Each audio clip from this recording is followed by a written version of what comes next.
Your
Excellency, as we remain upstanding, allow me to invite PS Susan Mangeni, the PS for Hustlers, to come and open this meeting with a short word of prayer. PS.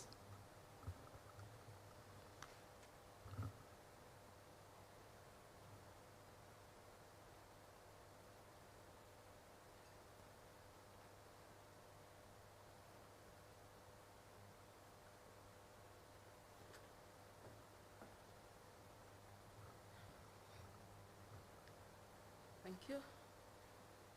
In the name of the Father, and of the Son, and of the Holy Spirit, amen.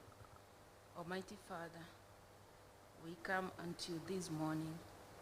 We want to thank you for your glory, for your protection, for the peace that we have in this great nation. Lord, as we gather here, the government led by His Excellency the Deputy President, together with the development partner, we want to commit before you all the deliberations and the conversation that you're going to have here today.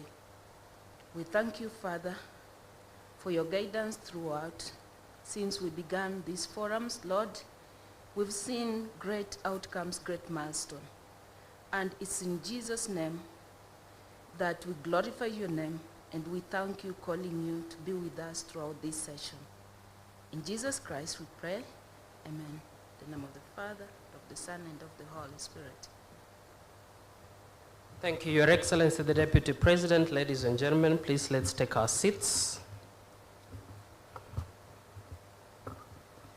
Your Excellency, the Deputy President of the Republic of Kenya, Honorable Professor Kithure Kindiki, the Prime Cabinet Secretary, His Excellency Honorable Musalia Mudavadi, Excellencies, Ambassadors, High Commissioners, and members of the Diplomatic Corps, the DPF co-chairs, Ambassador Growth Sebastian and Dr. Stephen Jackson, Cabinet Secretaries and Principal Secretaries present, the Chair Council of Governors, His Excellency Honorable Hamed Abdullahi, Excellencies Governors present, Heads of Corporation, representatives of government agencies, Captains of Industry, and members of the private sector, ladies and gentlemen, Your Excellency, the Deputy President, with your kind permission, please allow me to invite Dr. Christopher Wanjao, the Chief of Staff, Office of the Deputy President, to guide the rest of the program. Let's give him a warm round of applause as he makes his way. Karibuni sana.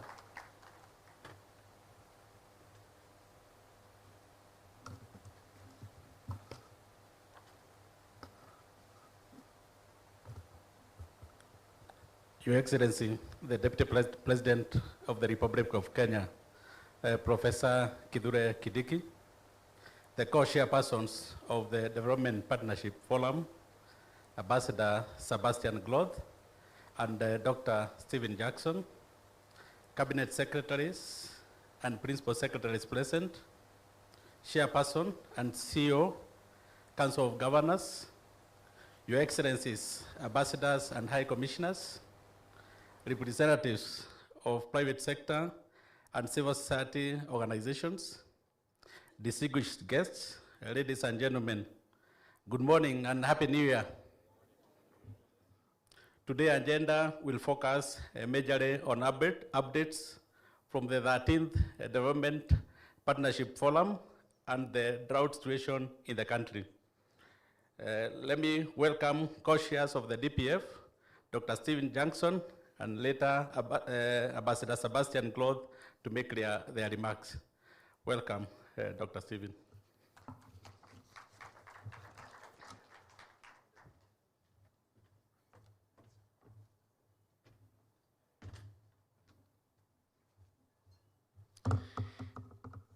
Mheshimiwa Naibu Rais, Mheshimiwa Waziri Mkuu, Waheshimiwa viongozi, mabalozi, marafiki, hamjambo na heri ya mpaka mpya.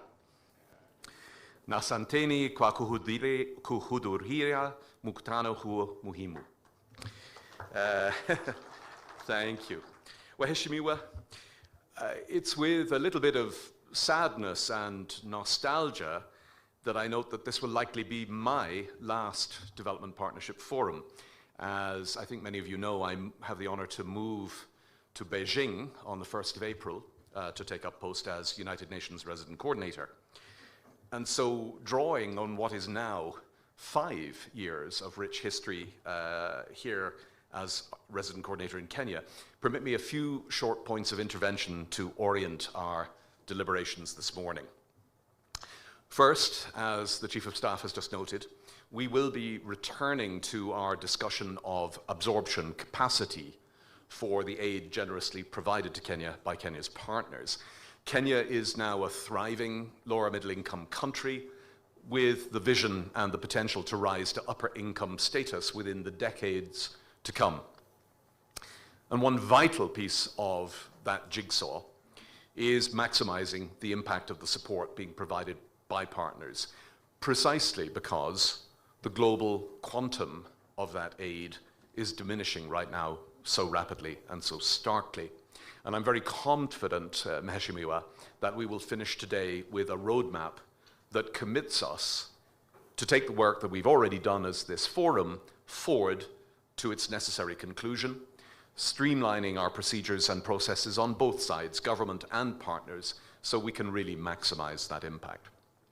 And second, Mheshimiwa, we will devote a lot of our time today to discussion of the looming drought crisis. We will be hearing about how Kenya's government at national and county levels is already responding and is already shouldering much of, I would say, the majority of the burden of response. And I will have the opportunity to give an update on partners' responses, which are already underway. But, Mheshimiwa, since I am departing Kenya, will you permit me to be a little bit blunt, a little bit provocative this morning? During the 5 years that I've had the honor to serve in Kenya, since 2021, there has only been one short year, and that was last year, where we had any respite from climate shocks. 2021 to 2023 saw the most severe and enduring drought that Kenya has ever known since records began, dealing a savage blow to livelihoods and to some tragic loss of life. And then 2024 cruelly followed that with widespread flash flooding with even more significant loss of life. As I've said, 2025 briefly allowed us to breathe, and here we are in 2026 already returning to the cycle of drought. Now, Mheshimiwa, here comes the provocative bit. Those of us that have known Kenya for a long time, and I've known it for 40 years on and off, will acknowledge that there is nothing natural about these so-called natural disasters. They're new disasters, they are unnatural disasters, they are man-made disasters, and forgive me, but they are northern and eastern-made disasters because of climate change. I had the opportunity briefly and rapidly this week to review the scientific evidence in preparation for this DPF, and the scientific consensus is unequivocal. Climate change is responsible for this. Climate change is amplifying droughts' frequency, severity, and persistence in Kenya, particularly in the Asal counties. Multiple lines of evidence, from local to national, illustrate how rising temperatures, shifting rainfall patterns, climate-driven atmospheric changes are compounding Kenya's drought risk, with dire implications for Kenya's development.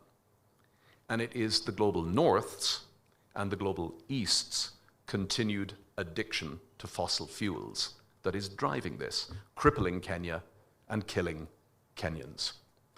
Kenya today contributes 1/2000th of global CO2 emissions. So Kenya is not creating these disasters.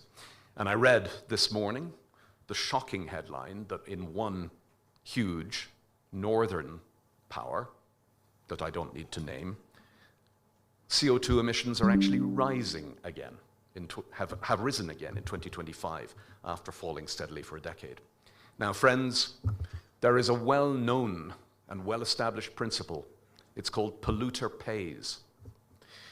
That principle should be observed, and by failing to provide the humanitarian support that countries like Kenya, Somalia, many others need in a time of man-made disaster, the principle of polluter pays is being flouted.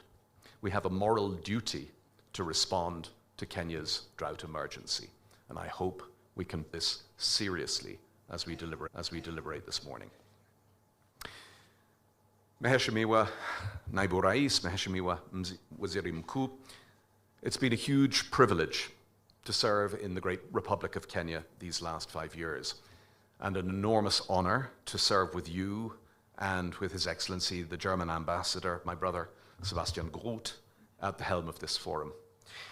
I know that all of you will extend your welcome and support to my successor, that Kenya has already formally welcomed with agrément, the really wonderful Gary Conille, a really greatly experienced resident coordinator, the former Prime Minister of Haiti, and already a great friend to Kenya in that role, as he takes up his important coordination functions.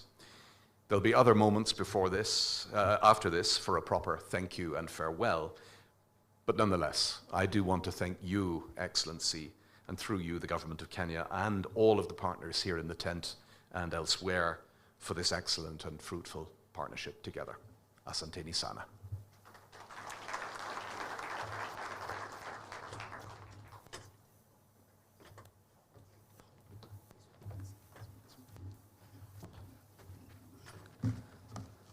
Thank you, Dr. Stephen. At this juncture, I want to invite Ambassador Sebastian Groth to make his remarks.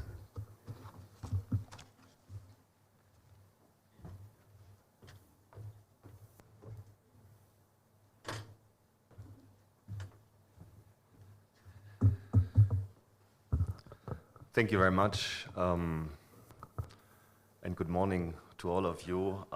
Your Excellency, Mr. Deputy President, Professor Kindiki, Your Excellency, Prime Cabinet Secretary, Musalia Mudavadi, the Chair of Council of Governors, dear CS and PS present, fellow ambassadors, dear colleagues, and also dear Stephen. In fact, I didn't realize that this might be your last Development Partners Forum. Time is running very fast. I just want to thank you not only for this work here, but for the excellent cooperation that we enjoyed the last, for me, 3.5 years. And I would like to invite all of you to give him a big, big hand already at this early stage.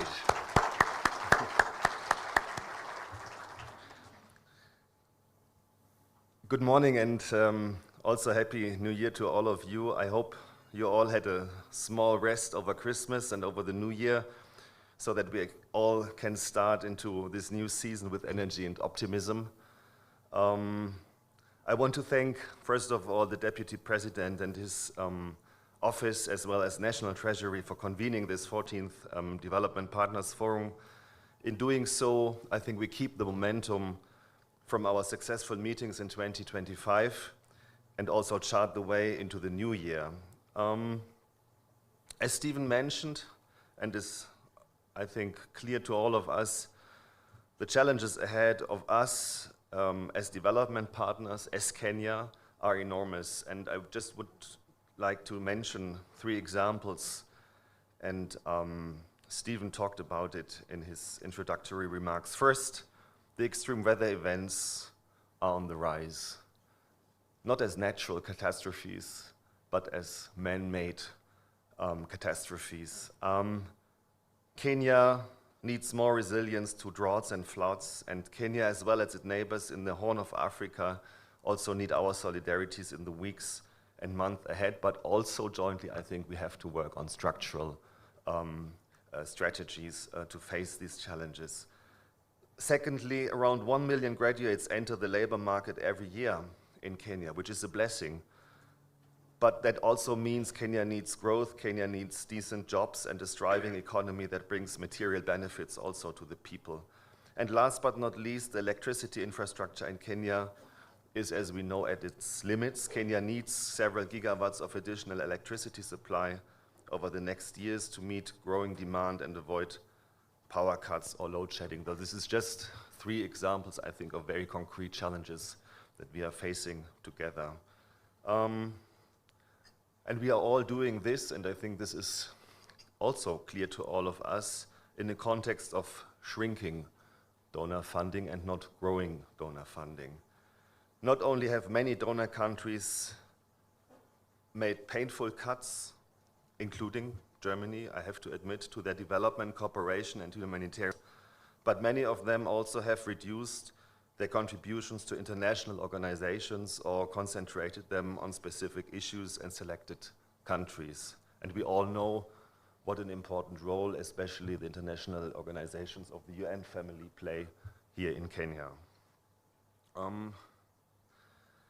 At the same time, in many of our countries, solidarity with people in distant countries is receding, and a me-first mentality has taken hold. And there are also demands for greater accountability on how taxpayers' money is being spent. Somehow, this might also sound a bit provocative, the old world of development cooperation is gone, and it's up to us to construct the new setup, bearing in mind that a return to the good old days isn't very likely. This brings us to the point where we need to ensure that we use the funds at our disposal as efficiently as possible and put them to maximum use for the people.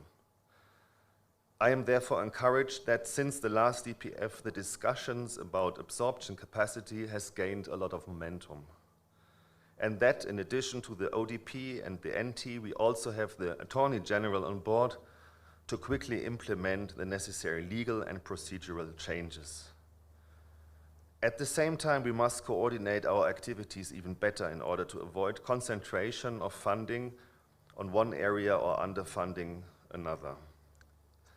And our Kenyan partners are rightly demanding that we align ourselves with your priorities: better economic growth, bringing benefit to the people.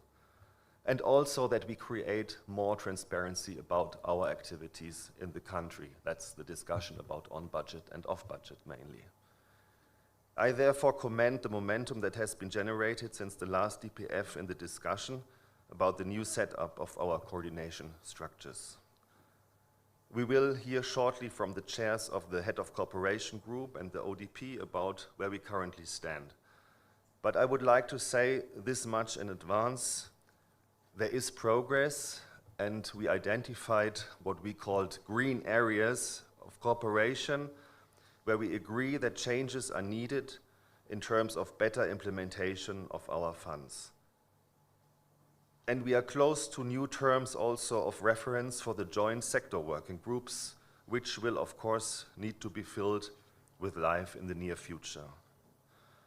Honorable Deputy President, ladies and gentlemen, Prime Cabinet Secretary, ambassadors and friends, greater efficiency and effectiveness, better coordination, and also showcasing how we are actually using the funding, for example, through more transparency toward taxpayers in our home countries, but also towards Kenyans, I believe is in all of our best interests. But we also have to rethink even further. Together, we must make Kenya and all the countries in the Horn of Africa more resilient. We must work together even harder on structural solutions, not only in the field of droughts and flooding and unnatural catastrophes, but I think bearing in mind which important role agriculture also plays in this country, we have to adapt it. We have to adapt agriculture, the food system, to these changing weather patterns. We have to promote climate action and financing plans also at district and county level, and enabling Kenyans to access innovative instruments such as climate risk insurances. And at least, that is the German and the European point of view, we must not slow down our joint and multilateral commitment to mitigate climate change. Without a reduction in CO2 emissions in the next years, things will get worse. And Kenya is a very, very strong and important voice in international climate negotiations and has made a strong case for the opportunities arising from a decarbonized economy. Which brings me to my final point. Kenya has enormous potential, both in terms of its natural resources and its people. Kenya is the Silicon Savannah, is a champion of renewable energies, at least a European, if not a world champion of roses. 90% of all roses in Europe come from Kenya. And Kenya is also the powerhouse and logistics hub of East Africa. And rarely you meet people so well educated, so entrepreneurial, and so energetic as in this country. In his recent State of the Nation address, President Ruto rightly named the Asian tigers as an ideal and issued the slogan, "From aid recipients to exporters of world-class goods." He said that he wanted to focus more on the convening power of the private sector and presented ideas for implementing the necessary infrastructure investments more closely with private sector players. And exactly the same discussions are currently taking place in Germany, in the European Union, and in a number of donor countries. We are looking into options how to contribute even more to creating jobs, to encourage our companies to invest in Kenya, in Africa, and by doing so, triggering economic growth and giving new opportunities to especially the younger generation. Ladies and gentlemen, the DPF is the main forum that provides a collaborative platform for the government of Kenya, all the development partners and other key stakeholders. It's also the best tool at our disposal to construct and consolidate the new appropriate framework of development cooperation here in Kenya and beyond. In order to further improve our cooperation and the joint outcome, we want to further improve, first and foremost, the absorption of our funds and our forms of cooperation. And Marie from SIDA and Anne from World Bank, in their capacity as chairs of the Head of Cooperation Group, will later explain what this might look like in concrete terms. But first, let me hand over to the next speaker, to the moderator, and thank you all very much and wishing you a very constructive deliberation this morning. Thank you very much.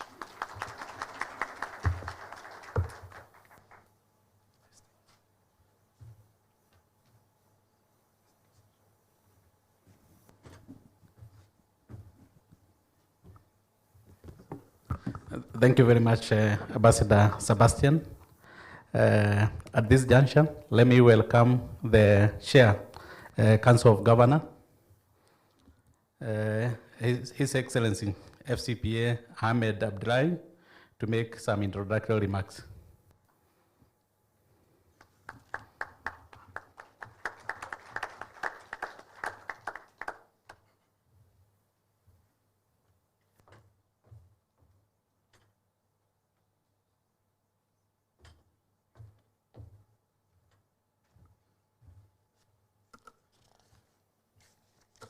Your Excellency, the Deputy President of the Republic of Kenya, Professor Kindiki Kithure, Your Excellency, the Prime Cabinet Secretary, the Honorable Musalia Mudavadi, Excellency Ambassador Sebastian Groth, Ambassador of the Federal Republic of Germany to Kenya, Dr. Stephen Jackson, Resident Coordinator of the UN, heads of missions present, cabinet secretaries, esteemed Excellency governors here present, esteemed partners, ladies and gentlemen, good morning. Happy New Year to all of you. Allow me to extend my sincere wishes for a prosperous 2026 ahead. It's my earnest hope that this year will yield significant progress and fruitful outcomes, even as we work in partnership to realize opportunities that lie ahead. We're here early in the year because we recognize the crucial role of the Development Partnership Forum in strengthening coordination between the national and county governments and development partners for effective development assistance. On behalf of the Council of Governors, I reaffirm our collective and steadfast commitment to enhancing development effectiveness. Our focus remains fixed on the achievement of the Sustainable Development Goals, guided by the deliberate alignment of all efforts with county integrated plans. Ladies and gentlemen, county governments are indispensable engines for realizing development at the grassroots level. The Council in turn acts as the vital control system for this engine, coordinating to ensure that optimal utilization of external assistance across our strategic areas like health, agriculture, water, infrastructure, education, climate change, and in particular, the impacts of climate change in our counties. Indeed, the success of any development partner-funded program and project is fundamentally contingent on meaningful county engagement, and therefore, the critical question is whether counties can drive this agenda. The answer to this, in my view, is an equivocal yes. This conviction echoes our solemn commitment which we made at the 2025 Devolution Conference to deepen collaboration between national and county governments to ensure and promote accountability and transparency. Ladies and gentlemen, we must equally confront a persistent reality. While counties have improved their absorption of official development assistance, significant unrealized potential remains due to enduring systemic challenges. This long-standing discussion must now translate into decisive strategic actions. As a council, we remain committed to working with all our partners to address identified governance issues and enhance ODA effectiveness, including by streamlining procurement processes and strengthening institutional frameworks. Therefore, the Council challenges this forum to endorse a clear, harmonized framework that enhances direct county government engagement and provides robust capacity support. This framework must streamline coordination, bolster county-level capabilities in finance and project management, and enhance joint accountability. Your Excellency, ladies and gentlemen, allow me at this juncture to present to you the drought situation in our counties, the mitigation measures counties have put in place, and what we need to do collaboratively. A detailed report on ongoing response in counties available for your consumption. The situation in counties, ASAL counties. ASAL counties continue to experience worsening drought conditions following consecutive seasons of below average rainfall. We can actually say in most of the ASAL counties, the last season, the short rains, which we usually have between October and December, has completely failed. The poor performance of the recent rainy season has resulted in an inadequate water recharge, deteriorating rangeland conditions, reduced agricultural production, and increasing humanitarian pressure.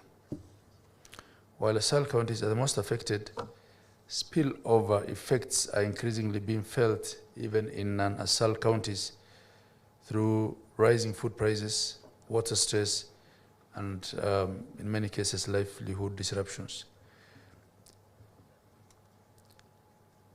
Rainfall received during the last season was, as I said, below average and in many cases severely depressed along the Asal zones.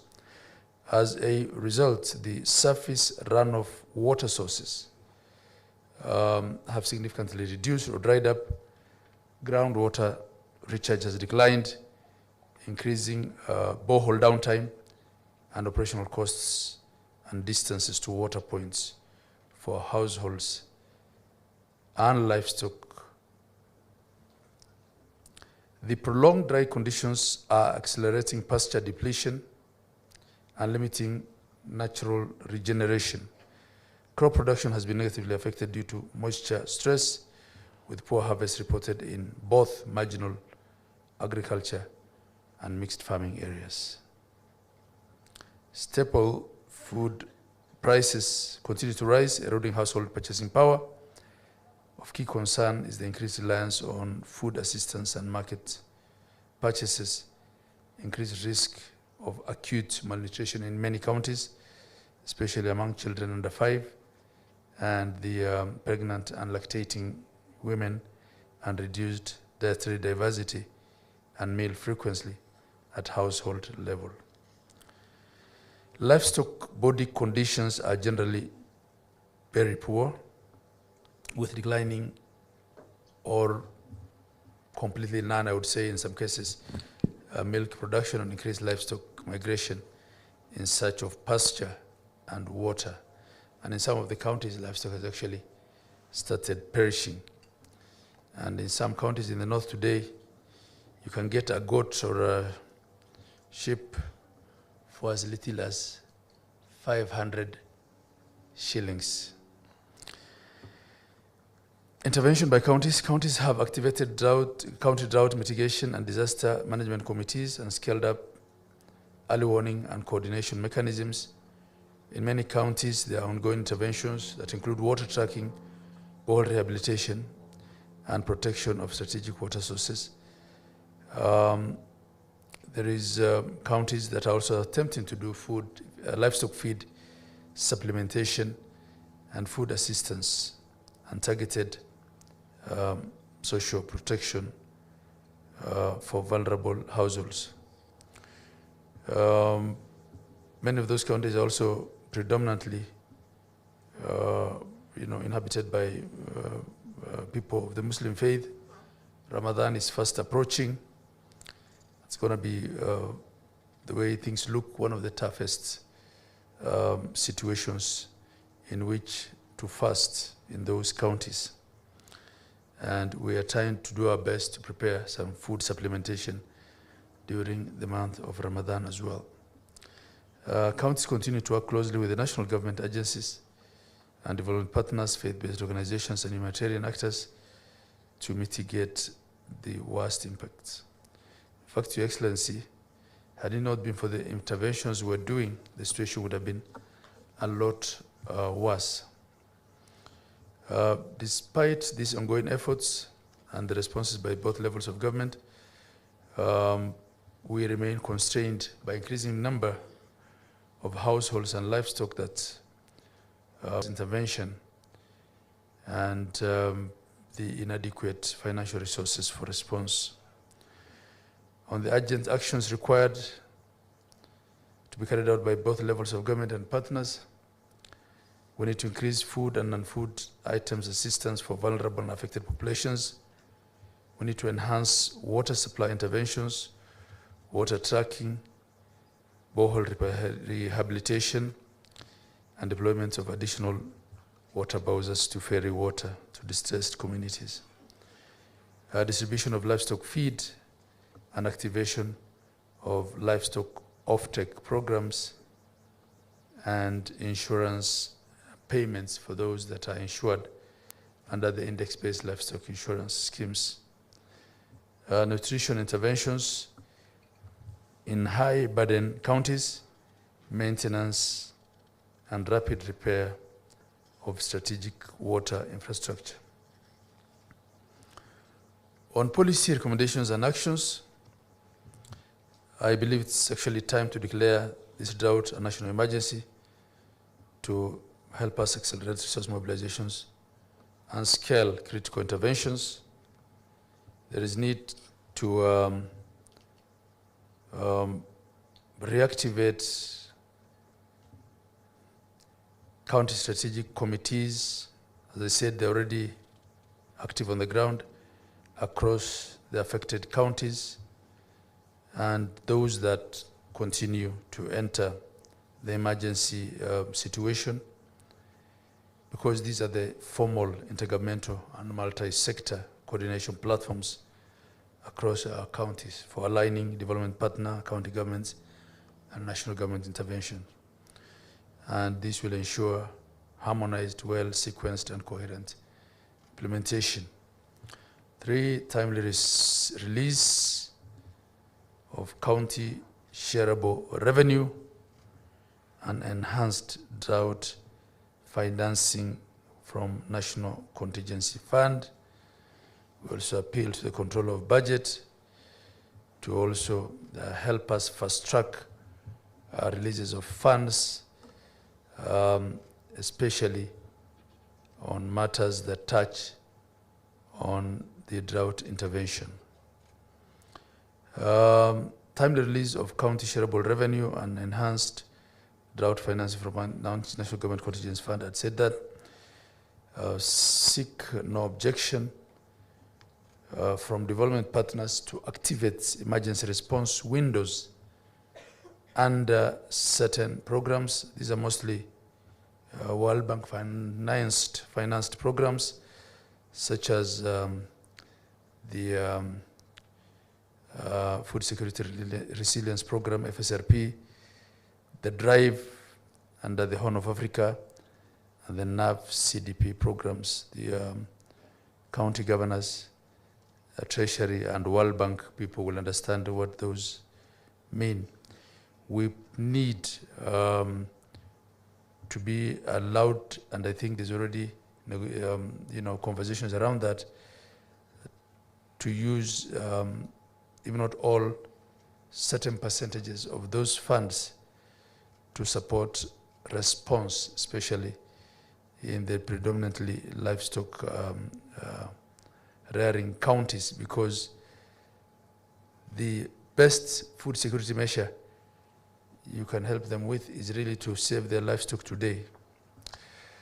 Long term, of course, we need to rethink our strategy, much as my good friend Dr. Jackson has put the blame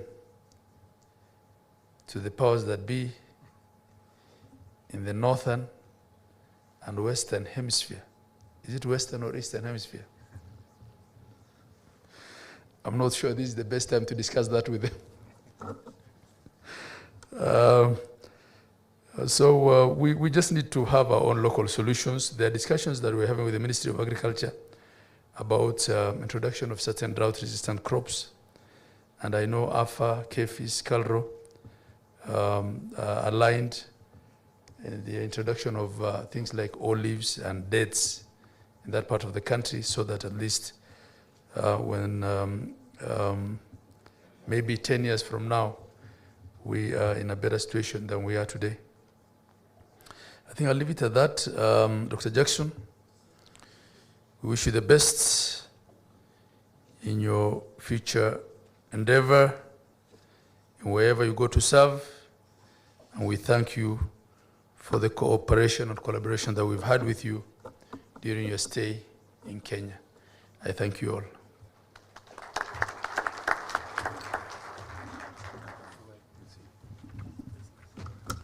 Thank you, Chair, Council of Governors.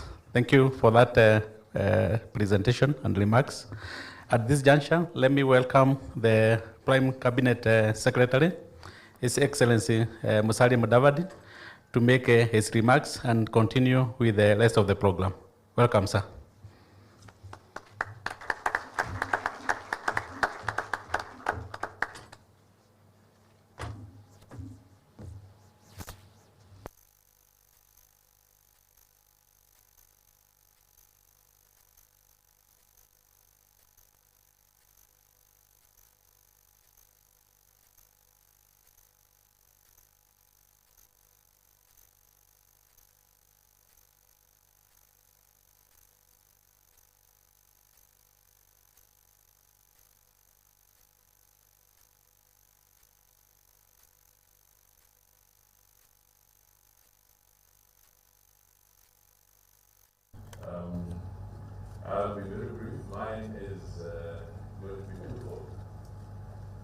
first, with your permission, Mr. Deputy President, I'd like to ask my colleagues, Cabinet Secretaries present, if they could stand up so that we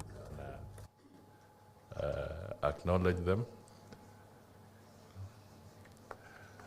Now, I think there are not too many. If you can just use your natural voice and pronounce yourself. Let me start there. Mvuria, with you. Oh, sorry, there's some assistance coming.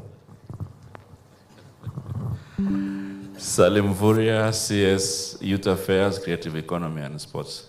Thank you. Julius Migos Ogamba, CS Education. Deborah Barasa, CS Environment, Climate Change and Forestry. You can sit as you... Eric Muga, CS Ministry of Water, Sanitation and Irrigation. Kipchumba Murkomen, Interior National Administration.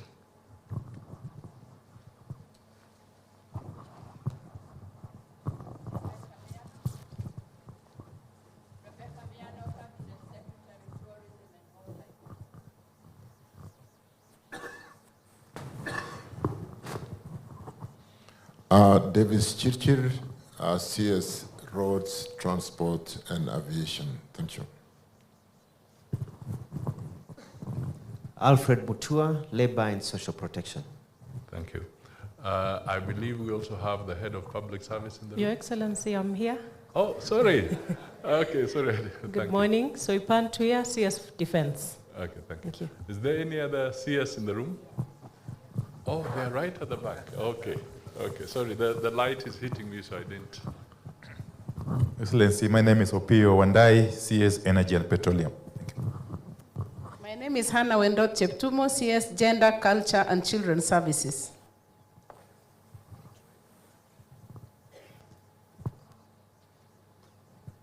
Nee? Okay. Head of Public Service?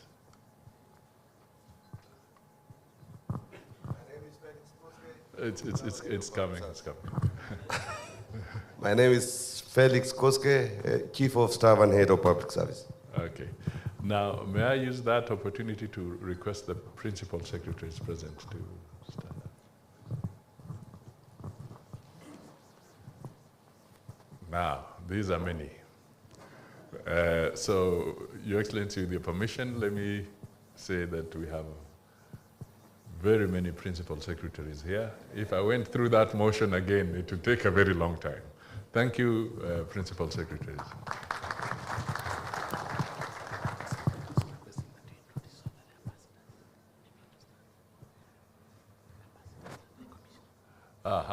Now, let me also take this opportunity to request our development partners and ambassadors and high commissioners present to rise.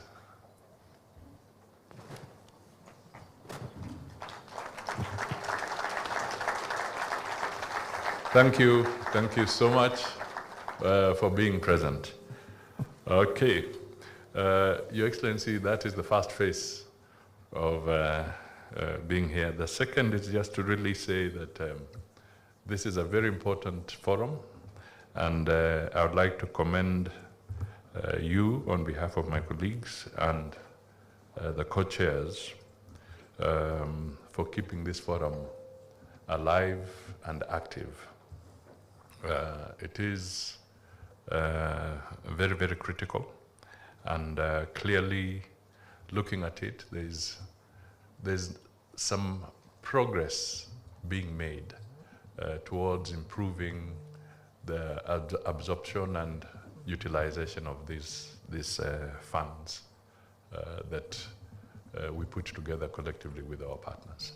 So the details will come out in the conversation.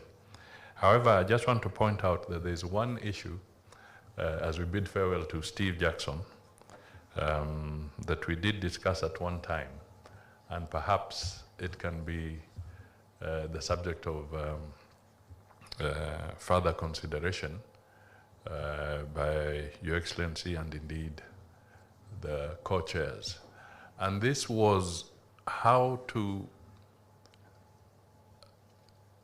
bring greater focus from the legislators into this conversation. Every 5 years, we get a new parliament. And in that parliament, perhaps only 20 to 30% may have been re-elected and the rest are new. So literally every 5 years, there's a cycle of new parliamentarians who may not be well inducted into the operations of development partner cooperation. It may be useful to figure out how, through this forum, there can be some kind of deeper conversation with Parliament, particularly, say, the Budget Committee of Parliament, or maybe the departmental committees. Because some of these challenges that we face in terms of resource allocation and what happens could also be emanating from the enhanced role of Parliament in the budget process. And sometimes what Parliament does can seriously alter or distort what may have been determined by the executive. And that has serious implications on development partner funding and therefore the effectiveness. So that could be something that could be picked up in earnest and refined, and that interaction can be made. So that is about it. I noticed that the governor of the central bank is here as well. He's not a principal secretary, he's neither of the other. If you could also be acknowledged. And since the chair of the Council of Governors did not ask his colleagues to stand, may I also request governors present to do so.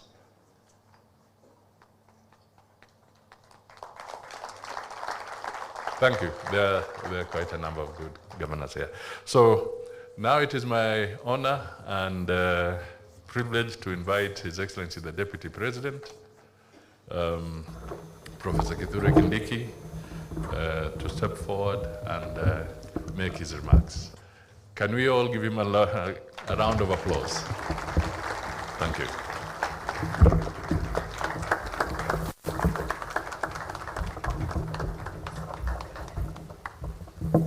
Thank you very much, PCS Musalia. Please be seated. Excellencies and colleagues, I want to be a bit unorthodox and start with the last issue that the PCS has raised here so that we make a decision. It is important for a forum as this to incorporate the Houses of Parliament, because many of the things that we discuss here have a bearing on the work of Parliament. I would propose that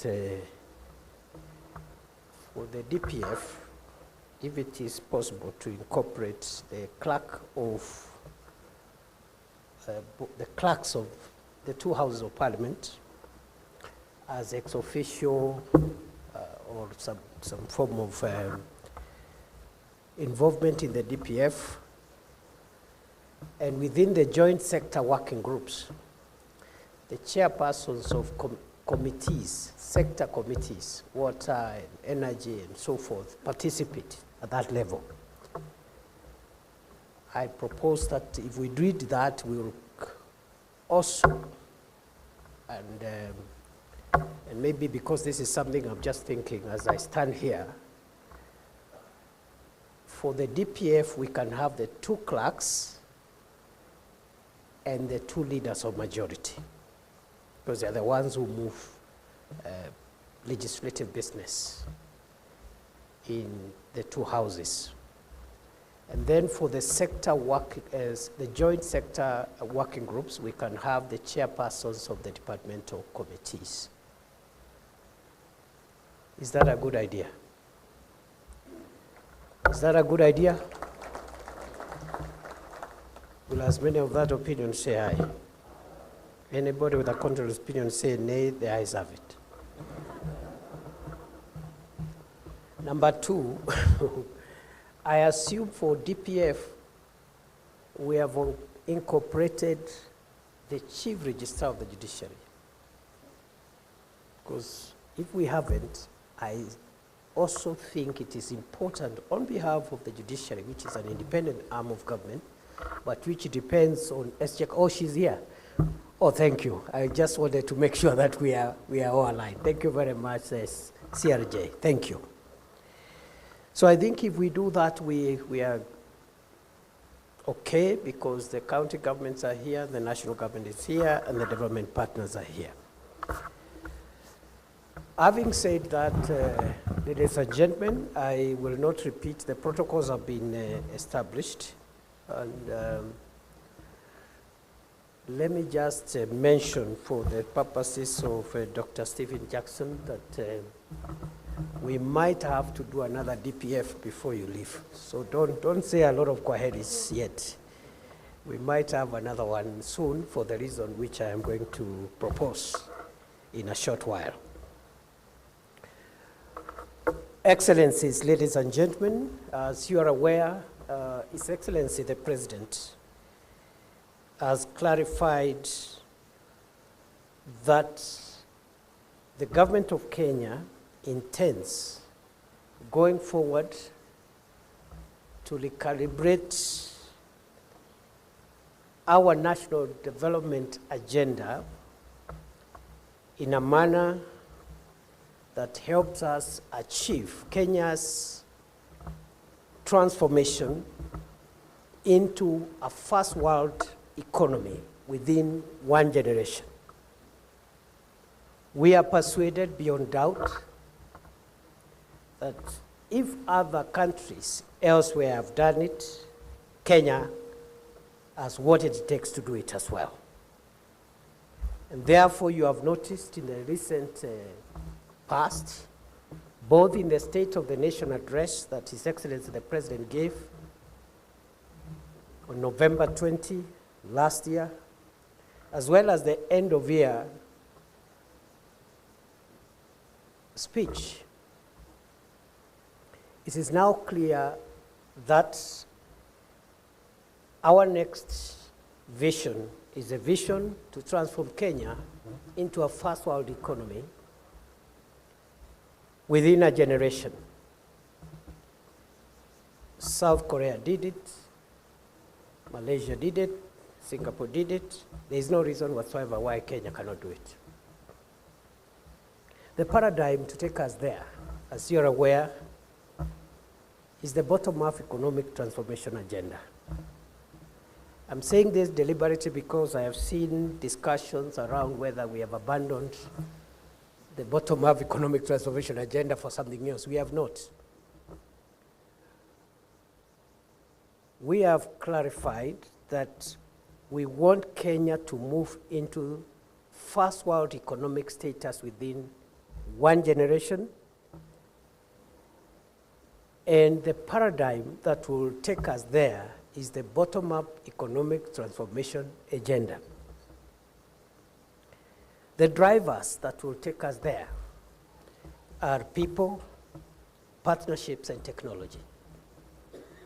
And that's why the people are at the center of our development planning and development programs. And thirdly, we believe that partnerships are going to play a crucial role in Kenya's transformation, for the simple fact that as the world is realizing, public sector resources are not enough for the kind of needs that our nations have. And therefore, we will leverage on private sector partnerships with the public sector to get adequate resources to achieve our objectives. Again, paraphrasing the State of the Nation's address by His Excellency the President, the pillars on which this vision is anchored is number one, agriculture and water. Because we have realized agriculture carries so many people across the nation, and it is one sector which can help us lift in the shortest time possible millions of Kenyans from poverty.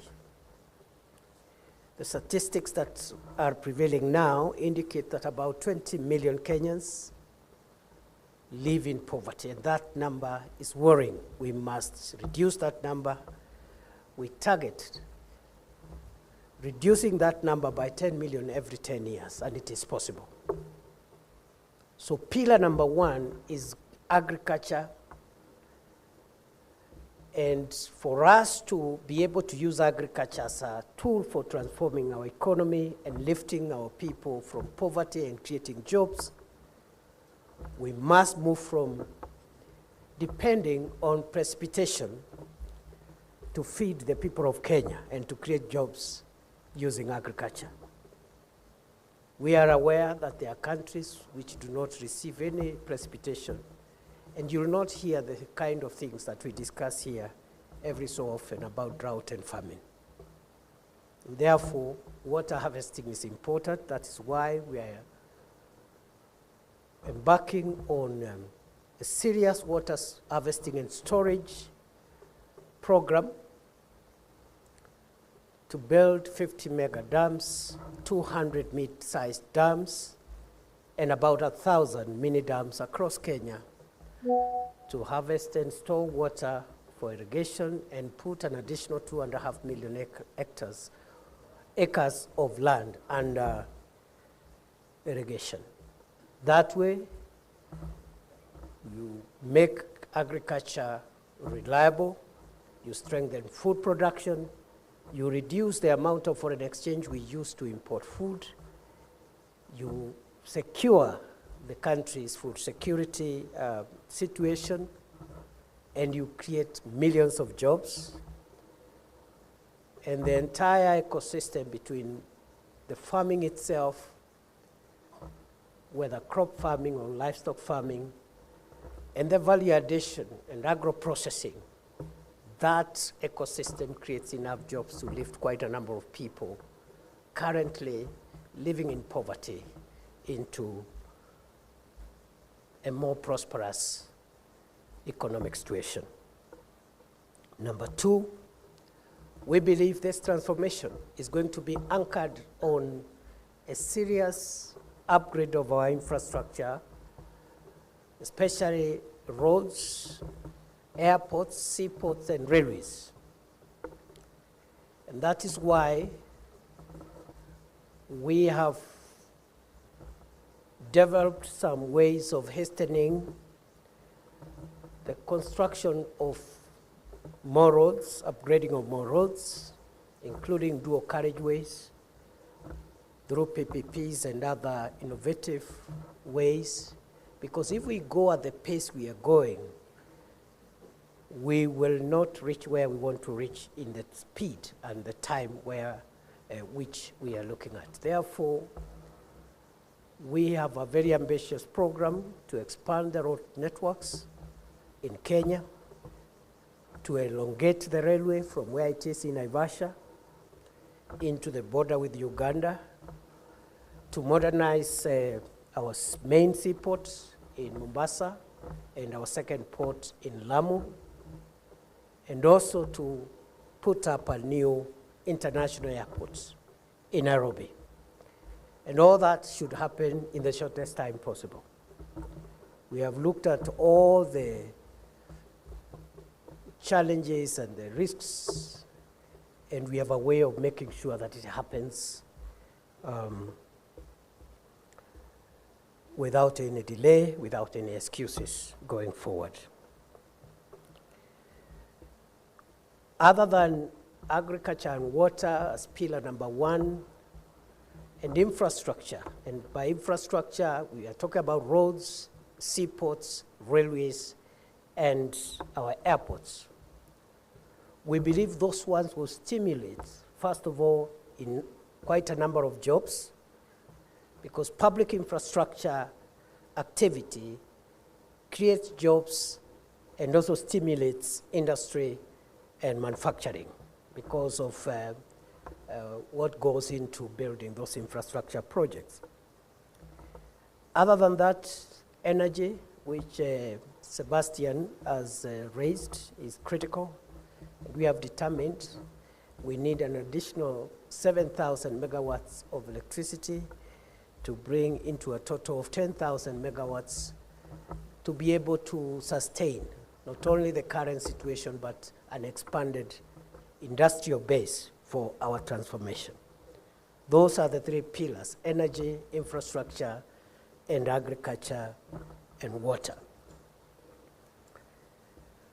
To fund this very ambitious program, we have established two funds, and I think we are at the tail end of finalizing the legislative framework for that. One is the Sovereign Wealth Fund, where money obtained from our extractive industry is put for purposes of securing the nation against shocks, including climate change shocks and other external economic shocks that can disrupt us, pandemics, and other things that come and destabilize our otherwise very resilient economy. We have determined that going forward, if we continue relying on tourism services, as much as there are good sectors for growth and drivers of growth, external shocks can disrupt us, as we saw during the COVID period. And therefore, the Sovereign Wealth Fund will be used purposely for cushioning the country from such shocks, but also at the same time investing in long-term infrastructure which can bring returns, and therefore we sustain that fund for posterity. As we exploit our minerals, we don't want future generations to ask us, or to ask in our absence when we are gone, what the money and the proceeds that we got from our minerals and oil was used to do. Other than the Sovereign Wealth Fund, we are creating where we want to raise resources mainly through capital markets, privatization,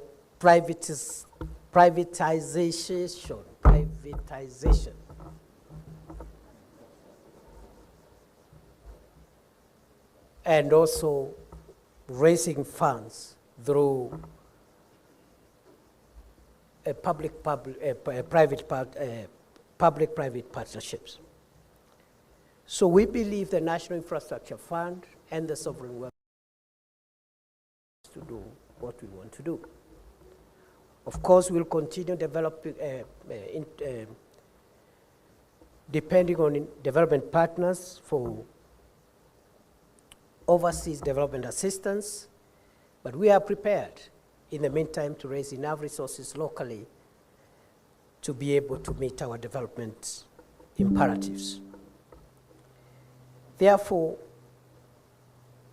it's also important for me to say that we have also thought through about the enablers for this transformation. As we look at putting up new infrastructure, generating more energy, as we look also at transforming our agricultural sector and creating jobs and value addition and manufacturing, we're also looking at the software that will drive this transformation. And we have determined national security is going to be one of those drivers. Unless we have a predictable stability, long-term stability in the country, what we aspire to do, including the infrastructure we are putting in place, can be destroyed because of lawlessness, disorder, unrest. And therefore, our national security becomes one, if not the first enabler, which we must make sure that we support our security agencies to make sure our country remains stable and safe in the long term. And that's why we are investing in the police modernization program, carrying out reforms in terms of career progression and other areas in our security, police and other security agencies.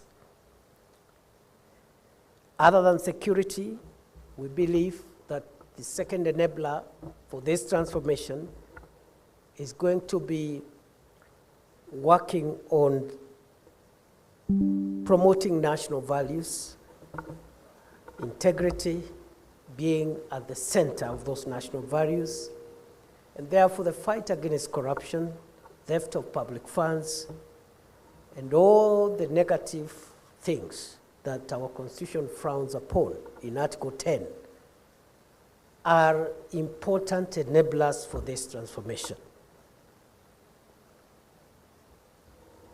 We want to promote, through our various interventions, including using the education system going forward, a society that is based on integrity, patriotism, and also respect for the rule of law, justice, equality, national unity, and so on and so on.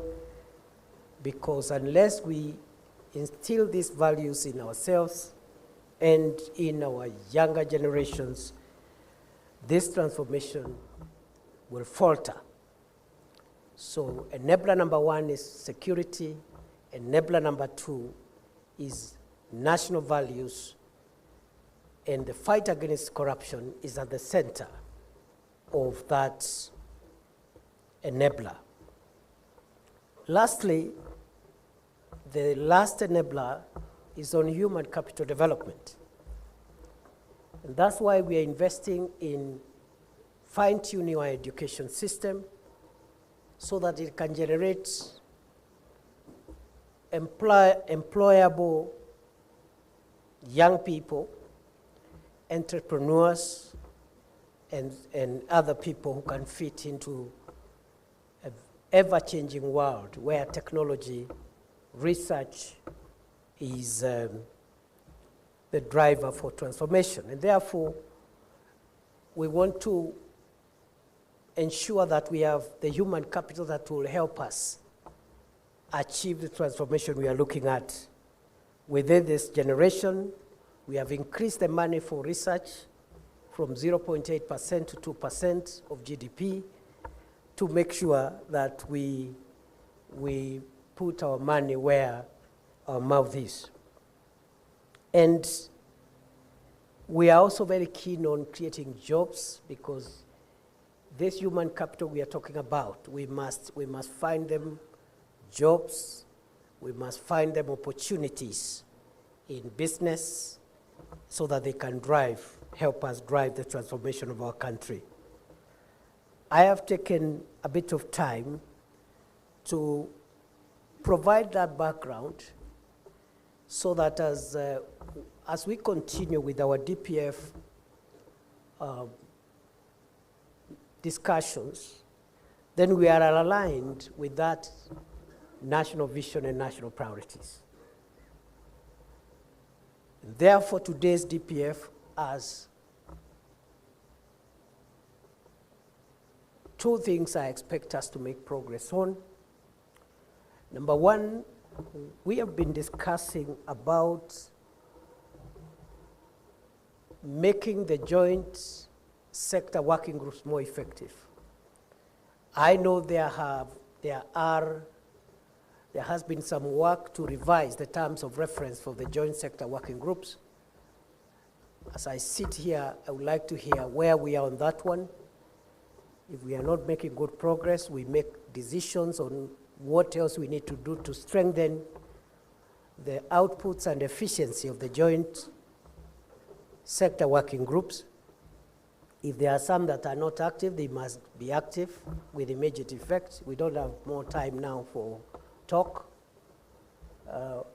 And we must just see what is it that we need to do and move forward. And that's why I was saying, depending on what we hear, where we are on the joint sector working group, we may need to schedule another DPF in the next 30 days, if that will help us move that issue forward.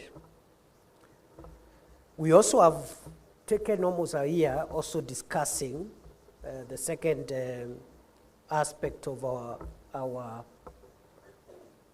mandate here as DPF, which is the revising or reviewing the current portfolio of overseas development assistance. And a decision of cabinet was taken, which I have been implementing on behalf of the president, which is to review all existing development partner programs and projects and aligning them to the priorities of the bottom-up economic transformation agenda and the development priorities of the Republic of Kenya. A lot of work has been done jointly between the development partners and the government of Kenya, and I think we have a very, very good report. It was presented here in the last DPF, and we said a few things need to be done. I hope they've been done now. I know there have been changes in my office. We have a new chief of staff. If that report is not here today, then we must make a decision, because we must dispose of that report in the next 30 days, even if it means holding another DPF meeting. There are certain programs and projects ongoing that are perfectly sitting very well with the aspirations, the development aspirations of the government of Kenya and the people of Kenya under the bottom-up economic transformation agenda. Many of them.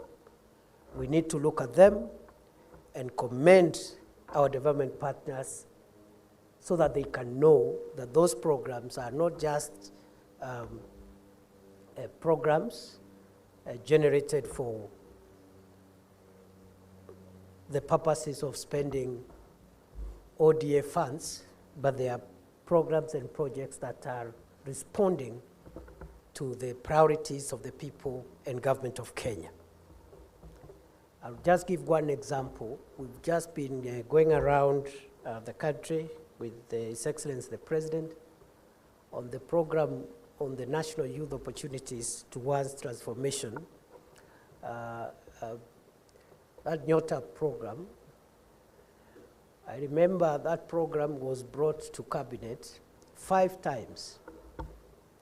The Minister for Youth and Sports and Creative Economy brought that paper 5 times, and each time President William Ruto asked the minister to go back, discuss with our development partner, the World Bank, to align that program with the bottom-up economic transformation agenda priorities.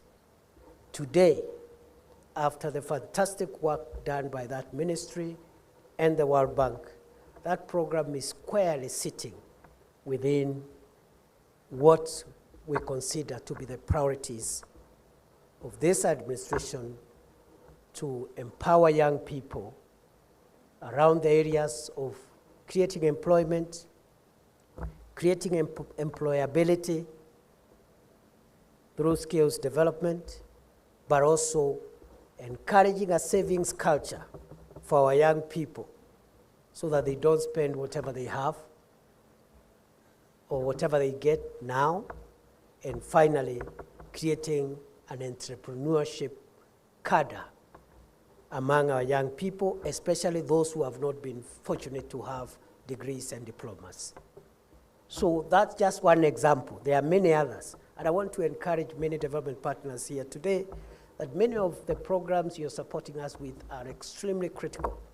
I can mention many others In the energy sector, the German government has been very supportive. By way of example, we have other projects with the EU and many other development partners that I will not mention because of time limits here. However, there are few programs and projects where money has been committed and it has not been spent, and the government of Kenya is spending, is paying commitment fees for programs which do not get actualized over a long time because of various bottlenecks. We must decide what to do with those programs. So without preempting that report, there are programs and projects we have to retire with immediate effect. Others we will renegotiate to align them with bottom-up economic transformation agenda priorities and the vision of taking Kenya to the first world economy in a generation. So some we will retire, some we will renegotiate, others will realign, and so forth and so on. And that work must be done now, not tomorrow, because we've been in this for a long time. So I thought I should set that climate. Otherwise, this meeting is going to be very brief. Don't worry. I know we've taken a long time in speeches, but it was important, this being the beginning of 2026, for us to contextualize ourselves. We will finish within an hour from now, and that is the way I see it, but I'm willing to be persuaded with your input going forward. With those remarks, I now declare the 14th DPF meeting officially open. Thank you.